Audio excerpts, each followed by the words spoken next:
Hello, and welcome to The Economist event on the future of hybrid work. I'm Kenneth Cukier. I'm a senior editor at The Economist. I host a podcast called Babbage, that's weekly on technology, and I'm the co-author of a book called Framers. And I love this topic, and the reason why is because the world has, on one hand, suffered a real traumatic experience because of COVID and lockdowns, but at the same time, we've really identified how we can actually bounce back, the resiliency of our individuals, of our organizations and our institutions. And the most important thing that I think surprised people was the degree to which we were able to take economic activity that took place in a physical location and shifted it into a work from anywhere situation and also a work from any time. And that was pretty impressive. It also makes us take a step back and maybe have some humility and ask, why didn't our institutions and our companies, some of the smartest in the world, initiate that even earlier on? Although we did do that, there was working from home and working from remotely prior to the lockdowns. It wasn't as accepted. And still, it'll be interesting to see what happens in the future, whether the hybrid office leans more towards the office or more towards the work from home or work from anywhere environment. Now, the fantastic news is we have a remarkably great panel to help us unpack these trends. I'd like to introduce you to them now. So the first one is Jaime Teevan, the chief scientist of Microsoft. Welcome, Jaime. Thank you very much. Joe Whittinghill, who's the corporate vice president for talent, learnings, and insights at Microsoft. And Janice Omadeke, the chief executive officer and the founder of the Mentor Method. Hello, Janice. Now, I have to say, I'm going to very unfairly start the session by posing a question, and I want basically a one-word answer, a yes or no. And this is the question. I'm going to also ask you a random order to go. And here we are. Spontaneity is the essence of creativity. And creativity is critical for innovation. But spontaneity can only happen in a physical setting. True, good, thoughtful, real spontaneity that will lead to creativity, that will produce innovation. So if we have a hybrid workplace, we're going to have less innovation. True or false? Joe? False. Janice? Categorically false. Ooh, categorically. Whoa. Hold on, I've got to go to Google and sort of search. What does she mean by category? Okay, we're coming back to that. Janice? Jamie. That was just Janice. Sorry. Jamie. I guess I was going to say false, but I feel the need to, given everybody else did, I will say true and false. I'll say there's a little bit of truth in both of those. So hold on a second. I'm still stuck on categorically. I'm thinking of like Immanuel Kant's categorical imperative. Like, what do you mean by categorically false? So you mean like completely, entirely false? I would say there's room, right? Much like Jamie, I didn't realize that you could answer both. However, given my experiences, I worked for a management consulting company, one of the big four. They were completely remote long before the pandemic. We were delivering, innovative solutions to the client, given the work at the Mentor Method being a virtual mentorship and talent retention software. We've seen the data and the reporting that shows that innovation doesn't require you to be in the same geographic location or have the same whiteboard in the same conference room. It really requires chemistry, vulnerability, and a culture of change management at a company in order for you to want to innovate and work together. Just because you have the same office and capabilities doesn't mean that you actually have a space where you want to engage with another person and deliver those innovative thoughts to the company. Now, I don't know what to do with this. You're telling me that there was a management consultancy that was innovative. There, I think it's front page news, but we'll come back to that later. Joe, tell us unpack the situation from your perspective. Well, first of all, I followed the rules and gave the one-word answer. So now that I can clarify, I do think just quickly, we have examples of where it is working quite well. virtually and multi-continent ability to do creative or innovative work.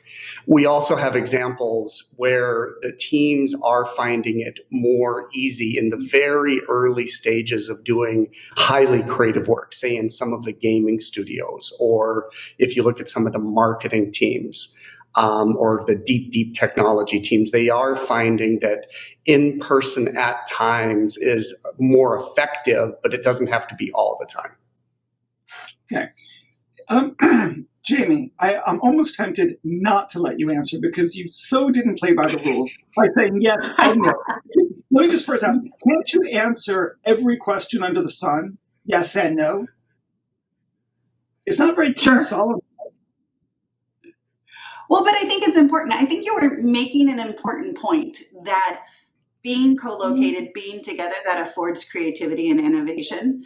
And when we moved remote, we lost space as a technology. And so we lost all of the things that space affords, which includes spontaneous collaboration. It also includes all sorts of other things like social connections. It includes temporal boundaries to our work because you get into the office in the morning and you go home in the afternoon. It affords work-life boundaries. We lost this really important technology, and we're figuring out how to replace some of those things that we've lost. And there's a real opportunity. It's not that it inherently is the only way to have spontaneous collaboration, but we did lose that. So, okay, that's interesting. Let me go back to something that Joe put his finger on, which is that there were some things that went better, that it was easier to be creative in a hybrid setting rather than in a physical one. I want to also talk about things that are harder to do, but let's first dwell on the positive and the easier things. What's easier in the hybrid world that we're headed into or in already? So I'll jump in, but I think, I'll jump in and say, look, in the corporate world or in larger organizations, it's easier to get groups of people who are not geographically in close proximity together. And it really does allow us now, the technologies are strong enough to allow for 24/7 work by following the sun, as an example of either doing creative projects and or doing a synchronous meeting and getting people who are very dispersed together. But you're also seeing this, say, in education, where rural schools, whether they're in whatever country, are able to participate in learning opportunities and interact with students or teachers that they otherwise would have no availability to by using the technology. And so there's many things that are happening that are also just equalizing the playing field around education or inclusion, and then quite frankly, driving some pretty powerful productivity gains that we're still trying to understand, and people like Jamie are studying, but we're pretty excited about some of the positive things we're seeing that hybrid is bringing. That's really interesting. I'll come back on that with one small element, which is one of the interesting things about lockdown, as awful as it was for so many people, the ability to reach people and know that they are accessible was pretty incredible. And I don't know if your experiences were the same as mine, but a typical meeting in late 2019 would be like, oh, this is really interesting. I think we can really work together. There's just that one nagging question about how that would work with GDPR, and so we'll bring it to legal and we'll get back to you in a fortnight. And now that's really interesting. I bet we can work together. I see that my legal general counsel is actually free online right now, so let me just bring him into the call, right? And then we bring her into the call, and she's like, oh yeah, that would be totally fine. We can get the contract to you tonight. And so something that would take 2 weeks, it was just streamlined, and there was a sort of gloriousness to that. And I love working on my calendar and people asking like, "Are you going to be free?" And you're like, you don't even look at it. You're like, "Yeah, I'm pretty sure I'll be around that day. I don't think I'm going to Hong Kong." Yeah. But Ken, what you're saying is actually more spontaneous interaction even while remote. Which is an interesting thing that we actually saw with the firm-wide move to remote, was actually there was an increase in this sort of spontaneous meetings. It used to be all of our meetings were scheduled, and the sort of spontaneous stuff happened not technology intermediated. It happened in the hallways and stuff. And we do see that there's an increase in these sort of spontaneous, like, hey, come into the conversation now kinds of interactions, which is cool. I would agree. I would also insist that my general counsel is never creative and never innovative. That's never spontaneous. We're there to be very conservative and very probate to hold me back. Okay, so what are some of the drawbacks of the hybrid universe that we're headed into? And Janice, you've been thinking about this for a long time, so why don't I have you start us off? Happy to. Some of the drawbacks are a reduced sense of connectivity with the company's culture. I think that's a big one. When you're in the same office, you have a routine of commuting every day. You have your system of saying hello to, your 5 favorite employees, let's say, or team members, asking about their weekends, asking about their day. You have opportunities to just pop into someone's cubicle and get information on how they're doing or collaborate on a project. That hasn't been the case in over 18 months for the majority of the population. And so people are starving for an opportunity to connect, whether it's virtually over a phone call, a conversation like this, engaging in self-led learning, whatever they can do to connect, not just to other team members, but the company culture and themselves through learning, getting connected to mentors, sponsors, internal advocates. What we're seeing is people are really searching for that, and companies are struggling to find ways to foster that inclusively. Let me probe that a little bit more deeply. It seems like there's a real generational divide for that. At a place like The Economist, a silver-haired editor who's been here for 25 years doesn't really need to come in. Can do his work anywhere else. But a younger millennial who needs the social capital and wants to stand out, well, they're all here. Right. Hence the Great Resignation.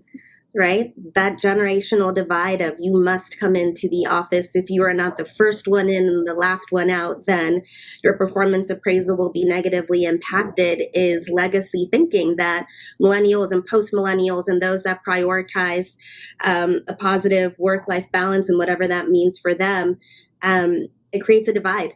And that's what's leading to the Great Resignation, people starting to optimize for a higher quality of life while still wanting a sustainable career, and just having that difference between the status quo and, as we were talking in the prep about 2019 standards compared to what the standard is now with looking at the future of work.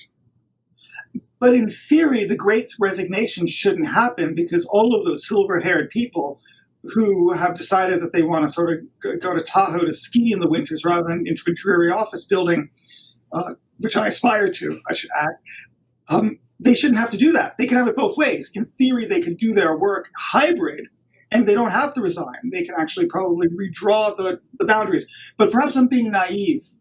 So let me go to Joe and to Jaime and ask, maybe Jaime, what the research says, and Joe, what your experience is at the coalface of HR. Yeah, so we're absolutely seeing pretty significant differences in people's experiences across demographics.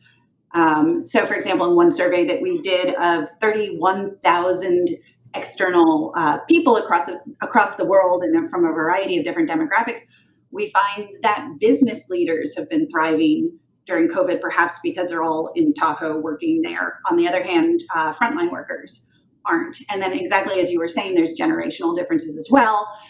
With folks who are newer to the workforce being more likely to be struggling. I think that it's that sort of, if you have a big long-term network that you're able to draw from while remote, then remote work can work well for you. But if you don't have those existing relationships, if you're new to the workforce, if you're new to an organization, then things are hard. And so you see Gen Z, for example, reporting being less excited about work, finding it harder to, bring new ideas to the table, harder to get a word in during a meeting, all these sorts of things that are really challenging them from being heard, from creating the connections they need, and building the relationships that sustain long-term work. Really interesting. Joe, what are you seeing? So building off what Jamie said, just two quick points. One is we've been working with Rob Cross and doing some network analysis for years and understanding not only our employees, but also with our customers and partners, who's interacting with who. And it has been fascinating to see some of those changes during hybrid. And to Jamie's point, the generational differences are pretty stark. And so we're trying to understand what is really going on there. But there is a bit of network effect of if you have a smaller network, you are tending to struggle a bit more than those that have more robust networks. And by default, is it true that just because you've been in the workplace longer, your network is bigger and stronger? We don't know. I mean, even to Janice's point, we have to study that more. But there is something there about your ability to connect broadly that we want to understand more. But to your first point around the great resignation, or our colleagues at LinkedIn call it the great reshuffle, one of the things that it isn't necessarily about technology or productivity, it's we do see people are stepping back and asking more why questions. And we talk a lot about purpose at Microsoft, and we think that there are many individuals, whether early career, late in career, who are asking themselves, really, what is my purpose? And the pandemic has really driven that to a more of a frenzy of deciding, how do I want to live my life, doing what and with whom? And so you're going to see, we think, just a lot of change as people start to pursue what they really want to do with their life, both their personal life and their work life, and bringing those together. So let's talk about the role of technology as an enabler of the hybrid universe. What are we seeing now that's being deployed that is novel? And what's coming up? What ought we have that should be coming down the pike? Who wants to start us off with that? I'll give it a go. I think we talked about how space was a technology that we used to have, and we're now figuring out how to replace some of those things we lost from not having space as a technology that we play with quite as much. And this digital transformation that was driven by COVID really means there's actually all sorts of surfaces and opportunities for digital technology to start helping us get things done. So one of the things that we're seeing is a lot of rethinking of meetings, obviously, and more generally with the way that we engage with other people. We're thinking a lot about how do you create, particularly as we move to hybrid, like how do we create equitable experiences when people are joining meetings from all sorts of different places? How do you do things like raise hands, get noticed? How do we carry some of the good things that showed up in firm-wide remote work into these hybrid or in-person meetings? For example, in-meeting chat was pretty awesome. I use in-meeting chat a lot. It's a way that women or more junior folks tend to use to actually get the floor at a time where they might have a harder time taking the full floor. How do we bring chat into the in-person meetings, into hybrid meetings? There's also a real opportunity to start thinking about asynchronous collaboration. Nobody wants to attend more meetings, so we can start thinking about how can we make some of the interactions that used to be synchronous, asynchronous. Things like actually the chat that I was just talking about that allows meetings to sort of persist beyond the boundaries of a meeting and be something that you participate in later. We're also seeing things like transcription and recording going way up. Certainly at Microsoft, meeting recordings are our fastest growing content type. And like some things like a conversation like this back and forth that we're doing right now, that requires a meeting, but like sharing status updates, that doesn't. And then we're also seeing a bunch of technology thinking about how do we foster well-being? How do we help people feel more connected? How do we reduce meeting fatigue? We've got things like virtual commute in Teams, which helps us employees ramp up at the start of the day and ramp down at the end of the day. How do you support the transitions between work when you don't have that spatial boundary anymore to delineate those boundaries? These are all very interesting technologies and also interesting questions. But let me press you on just one of them, this idea of meeting fatigue. We've all been sort of zoomed out. And so first, I think there is some evidence that this is actually a real thing. Tell us about that. I think it also probably affects some people more than others. And I think that would be very important to know as a manager, for example, or an employee. And then thirdly, what would work if Zoom meetings are going to be a sort of a natural part of life, online meetings? how do we limit meeting fatigue? Yeah. So those are great questions. Holding 3 questions in my head is hard, so you'll have to help me. But one of the things that I found funny, actually, as I returned to in-person meetings, is how much I get in-person meeting fatigue now, too. Like, I go to the office for a whole day, and I come home and I am exhausted. I feel like I've kind of figured out the remote meeting thing, and like actually seeing people in 3D is hard for me now.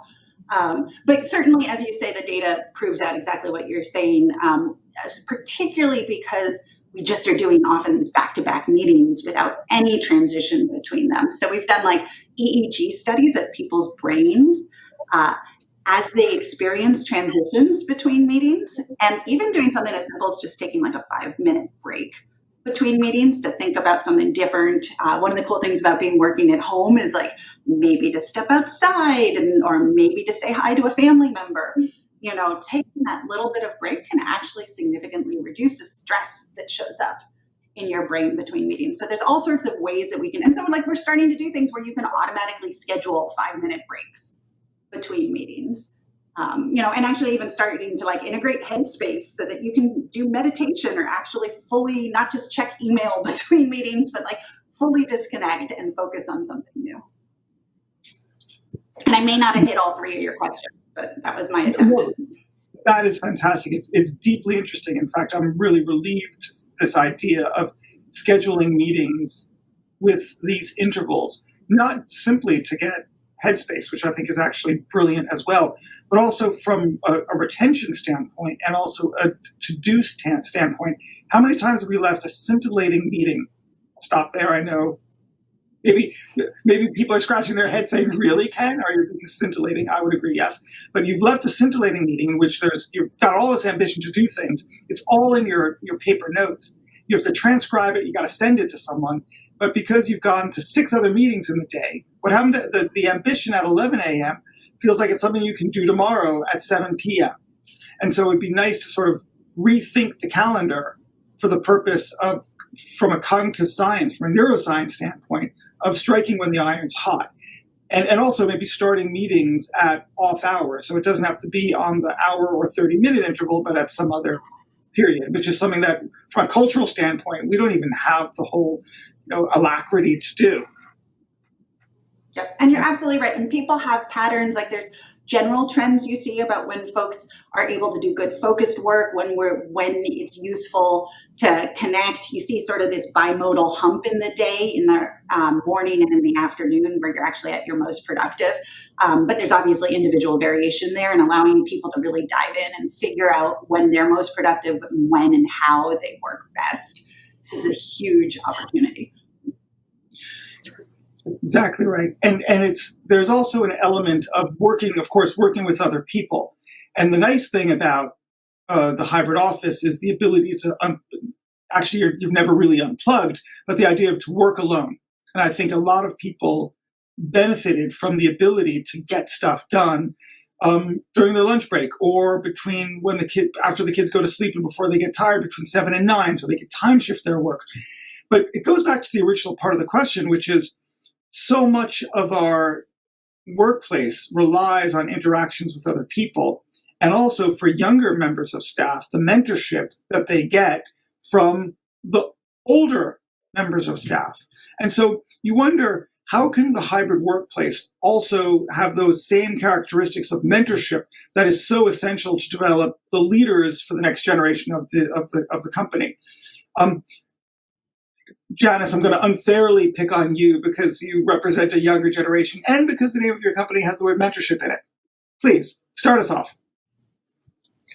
Yes. So I think it's helpful to actually take a step back before answering the question and just evaluate what was working in the corporate landscape with mentorship before and recognize that it wasn't perfect. Underrepresented professionals, meaning women, people of color, LGBTQ+, and military veterans, were already being left out of mentorship conversations because of demographic-based matching, or matching based on the team you're on, or even in my experience, being matched to maybe one of two women executives at a company when there are hundreds and hundreds of junior and mid-level leaders and rising leaders that would love an opportunity for mentorship. So what I've seen instead is an increase in the need for virtual connections that are made based on chemistry, business values, skills and industries, and really taking a holistic view of talent overall so that they're matched based on core factors that you would want, whether it was a friendship, a romantic engagement, coworkers that turn into lifelong friends. Really having that common core of connection has been an increased focus across building robust mentorship systems, especially for junior and mid-level talent. And then once mentorship evolves into sponsorship for senior, mid-level, and executive leaders, then the conversation even transitions to making sure that those that used to be mentors are now held accountable for the greater responsibility of sponsoring and truly opening doors and advocating for those that were left out in office and those that are continuing to be left out of opportunities virtually. Really interesting. Joe, you deal with this on a day-to-day basis. How do you see the world? Yeah, this is where it gets fascinating, because part of the conversation we've been having so far is about the individual experience of hybrid. But then this also starts to move into the group experience. And so one of the statements we like to make, it's not that we have 22,000 managers at Microsoft. We have 22,000 teams. It's your primary team. And then most people are on 6, 10, 12 virtual teams. And so we're trying to total it up using work with Jaime and the Teams team. We think we have about 600,000 virtual teams running around the company doing work, with our customers and developing software and doing all sorts of exciting things. But when you look at both the group interaction level and then the individual, what Janice was talking about is, what does inclusion look like in a hybrid workplace? And how do we create what I like to refer to as productive, connected, and inclusive teams so that everyone feels they're coming in and having an equitable shot at opportunity in the company, working on work they want to do, and having the advantage of using some of this modern technology that Janice was speaking to, of these algorithms becoming much more better tuned and reducing the bias in them to connect people with the right type of mentors and sponsors, or just simply someone who can answer a question. We're finding there's a lot of benefit with this online world if you can more quickly find knowledge and or a person to help you answer a question than you could when it was just more of a physical world of getting work done. Are we sure that real mentorship can take place in a virtual setting? And I ask that because I know coaching can, and I know interactions can, but mentorship, I wonder if that's not something apart still. It relies on trust. It relies on a mutual respect. You build something together. It's almost like a garden that grows rather than a building that you go into. What do you really think? Well, why can't that happen virtually? Because when you're arriving into a mentor-mentee engagement with the parameters that you listed, you don't need to be in the same location. That just is a core value to yourself and the individual that you're connecting with, right? I'm not so sure. I do seriously question it. And the reason why is that in the environments that I've been where there's been a relationship, either as a mentee or as a mentor, it was never in the meeting, right? It was always leaving the meeting and getting a bite to eat, or talking at a coffee break and then not going into the meeting afterwards and staying at the coffee break and talking, breaking the rules together. There was an intimacy. I would agree with that. There is a level of intimacy, but there's also the reminder that not everybody has access to being in those meetings where they would connect with the leaders such as yourself. So if you're in a high level meeting with, say, 20 individuals that they then can talk to you after the meeting, there are still dozens, if not hundreds, of hungry professionals that would love an opportunity to connect with you in a similar way, but because they weren't on the calendar invite, they didn't have that opportunity. So we have an amazing opportunity now in this virtual setting to make mentorship equitable by providing equal access to everyone. I mean, I think about within the mentor method, one of my mentors is a former Microsoft employee, Gwen Houston. We have not met in person yet because of where we are. I'm in Austin, she's in Seattle, but the common core of our mutual values are understanding the alignment with the mission of the mentor method to make workplaces more equitable using the proven power of mentorship. Regardless of if I was a 5-minute drive away and we could meet for coffee, that would always be a common thread. So perhaps I'm a little biased because I have several mentors that I've built relationships with over the last 18 months and some that I haven't been able to see in 18 months, despite us being engaged in mentor-mentee relationships for several years. But I'd like to make myself a walking example of the power of mentorship, despite not being able to meet individuals in person. Okay. There's also an interesting intimacy that comes from remote meetings, which is sort of interesting. I mean, seeing into people's houses is surprisingly intimate, and I find that creates, when people, as a mother of 4 kids, like when people's little kid runs into the room to interrupt them, like that's no longer a distraction or an embarrassing thing. That's actually a point of connection. Yeah, I would absolutely agree with that. I think that is really, isn't that interesting? Being able to see into the sort of the lens of that person has been really helpful. And it also humanizes the interactions. It's also a nice distraction. When the dog barks and then jumps onto the lap, we all smile, and then it helps the meeting move on. Yeah. Let me pick up on this thread, however. Not because I'm sort of a naysayer by any means. If anything, I sort of embrace this new world because I think it's going to be so exceptional for so many people, for inclusion and particularly for the neurodiverse. But there's some risks that I see that it does not get discussed. And although we're running out of time, I want to present one of them, and that is, I find that these sorts of settings are good when you are trying to reach a petty agreement, an agreement on small things, right? If you need to sort of think through an issue together and you need to reach a consensus. But I think conflict is really hard in the workplace, and disagreement is really hard in the workplace in a physical setting.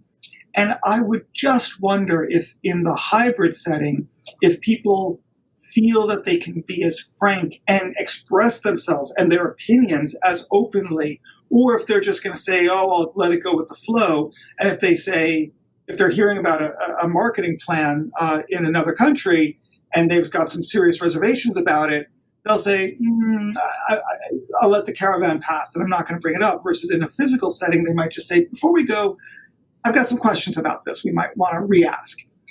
Joe, you're nodding. What do you think? So here's something interesting, because it's like all of these topics, they're both dualities and pluralities at this point. And so what was easier to give a single answer, yes or no, everyone now is facing these, well, it's one of these 12 things. And this is one of those. But because online tools have the ability to both have the live voice conversation that's going on in the room, but also the chat, and the fact that these chats are persistent, there's actually more opportunity for dissent to be provided. And you then start to have conversations around, not only is that the statement we all hear often, ensure all voices are heard. So are the more earlier in career people speaking up? Are people of color speaking up? Are females speaking up, et cetera?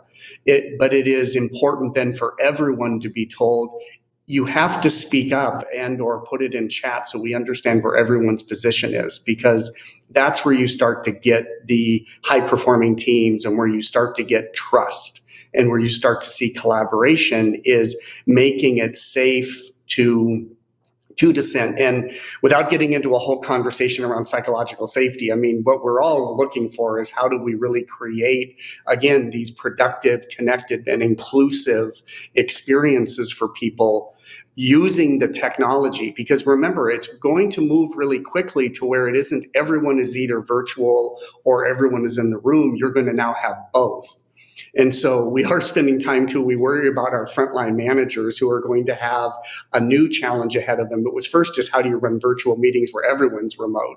But now you're going to have this mix, and it's going to be incumbent on them and all of us to continue to find ways, quite frankly, to make it safe to speak your mind, to speak truth to power, and make sure that the right things are happening with the right people.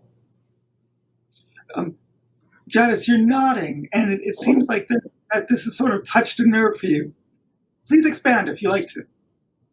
Happy to, Joe. I agree with everything you just said. This provides diversity of thought at a factor of 10x, I would say, because previously the culture of what a leader was the person that would take up an extra percentage of oxygen in the room. But that's not actually what's needed to build an effective leader or to be an impactful leader. Sometimes it takes taking a moment, reflecting on the notes from the meeting, and crafting a thoughtful response.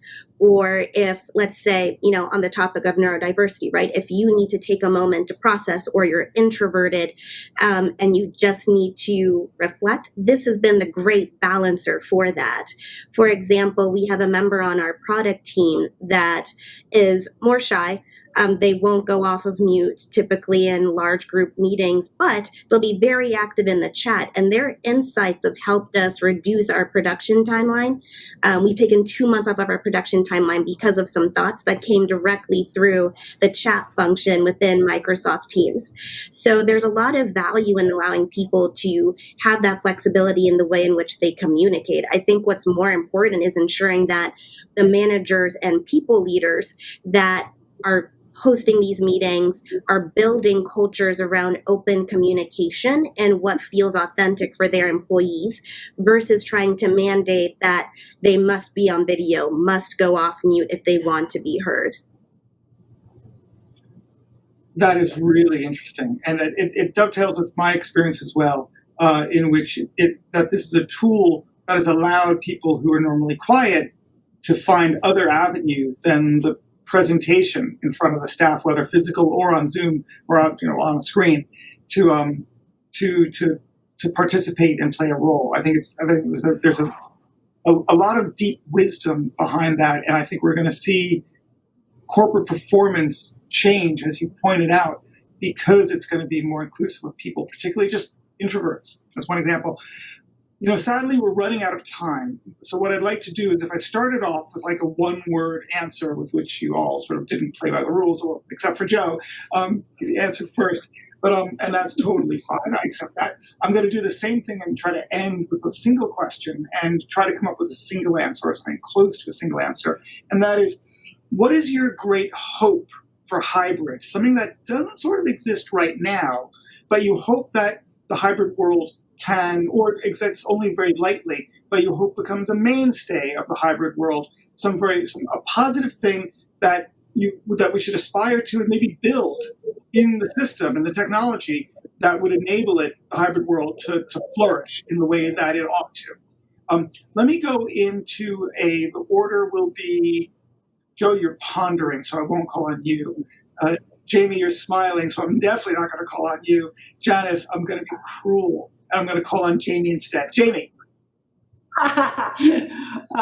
Okay, well, it depends on how many words you allow me, but I hope that we solve the hybrid paradox, which is that we want the best of both worlds, right? We want the flexibility. We want to of working from home. We want to be able to not shower every morning and wear our sweatpants, but we want to interact with people and engage with them and have the sort of creativity and innovation and disagreement that you talk about that happens in person. So I hope we manage to get the best of both worlds. Okay, that was definitely not one word, but I'll still go with it. That's nice. I solved that. I'll go with it. Janice, please. I would love to follow Jamie's suit. So the one word summary would be adaptation. And to expand on that, we're seeing employees looking for purpose, flexibility, growth, and a fair chance to succeed. So we can't be homogenous. We really need to think about hybrid work challenges that motivate people to rethink how it works for everyone and to create a place where anyone can be their authentic and whole self. And that hasn't been the norm for decades. So that's really going to require adaptation of leaders across budgets, resourcing, leadership development, and then also, of course, finding ways to build these meaningful connections in a virtual environment. Great. And Joe? Understanding. And it is the ability to bring together people globally who may not have otherwise been connected or are further away just geographically, and allow greater understanding of, not only different people, different organizations, but different countries and cultures. And we could have finally that global mindset where first we can seek to understand and then make up our mind what the answer is. And so I'm excited about what the technology and what hybrid work is going to bring together for humans to be able to connect more easily globally. That's really interesting. I would sort of try to summarize. I can't summarize. This has been a fascinating conversation. I certainly can't summarize it, but I will try to wrap up all those three themes by saying what mine is, which would be productivity. But what I mean by that is sort of a more business-minded notion of inclusivity. It's interesting, going back to what Joe said about some teams at Microsoft that found they could actually be more creative and innovative. It was easier to do in the hybrid setting. And I think that colors my perspective in a way that I didn't imagine at the outset of the conversation, because I do realize that there are all of these different ways in which hybrid is going to help those people who found it difficult in a physical setting, like the neurodiverse or the introverts, to flourish in this new setting. And so I think it holds out a lot of great promise for companies and the productivity of companies. So thank you to the panel. This has been a fascinating conversation.